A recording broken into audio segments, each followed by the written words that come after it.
I'm joined now by strategic policies analyst Dr. Ndubuisi Nwokolo for some more perspective on the Niger situation.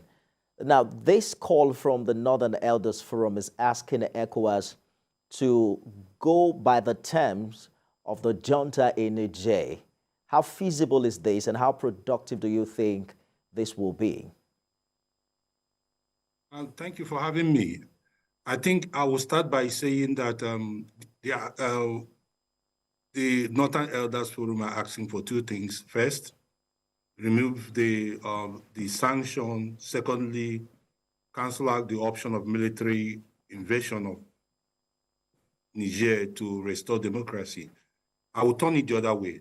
I will first say the idea that we'll invade ECOMOG or the West ECOWAS standing force go into Niger to restore democracy, I will say that we should cancel that.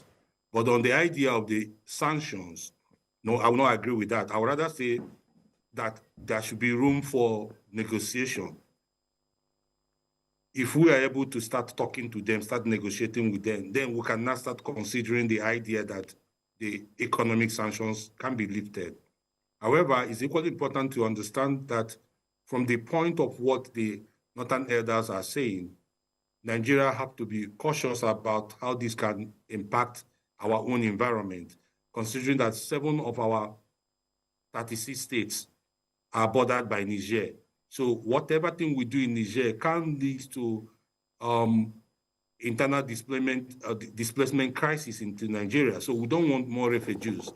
Whatever we do could impact our fight against Boko Haram in the Northeast. So for me, the blunder of putting the cart before the horse has been done, the idea of military option. However, we can start reversing it by trying to start talking to them.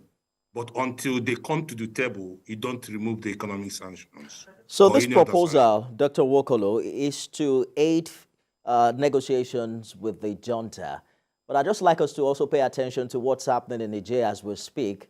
The coup leaders have now said categorically that the President Bazoum, will be prosecuted for high treason, according to them, for undermining the internal and external security of the country. How do you trust that this will work and that the coup plotters are actually ready to sit at the negotiation table? So I think this is about negotiation. In negotiation, you come with your aces, you know the one to play and the one not to play.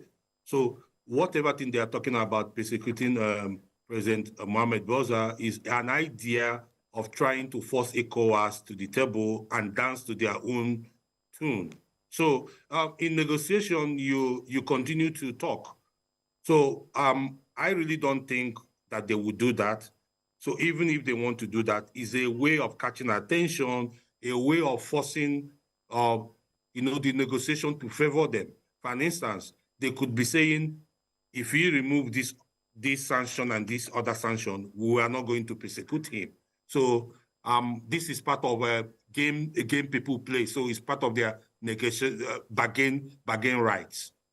You also talked about the impact back home, the border communities in the 6 states that in Nigeria that have border communities with Niger. If you are saying keep the sanction, that's how the people there feel, the burden. There are many of them who cannot do their businesses, who cannot cross the border. So how do you keep the sanction and also save the face back at home? I know when you talked about they can't do their business, they can't cross the border, I was just smiling.